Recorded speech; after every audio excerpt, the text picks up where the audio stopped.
नमस्कार मंडळी. तर काल होती अंगारकी संकष्टी, श्रावणातली अंगारकी संकष्टी. तर मी इथे छान सकाळची सगळी पूजा करून घेतली.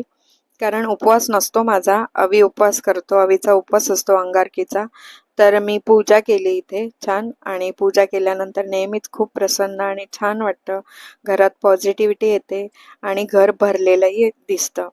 आणि देवारात तर देवाराला आपण नेहमीच बघावं असं वाटतं. तर ते सगळं झाल्यानंतर सकाळची आवराआवर झाली आणि मी टिफिनसाठी अवीला खिचडी बनवून दिली. सर्वांसाठीच केली आणि मग रात्री डायरेक्ट मला स्वयंपाक करायचा होता नैवेद्याचा. तर मी इथे छान वरण केलं. त्यानंतर मी इथे वालाची भाजी बनवली आहे, जी उसळ केली आहे मी इथे. आणि त्यानंतर मी थोडीशी बटाट्याची भाजी पण केली पिवळी.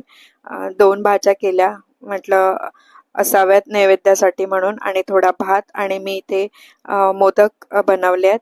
आरूने जसे बनवायला दिले घाईघाईत बनवले, कारण आरू करायला देत नव्हता आणि मला 11 मोदकाचा नैवेद्य दाखवायचा होता.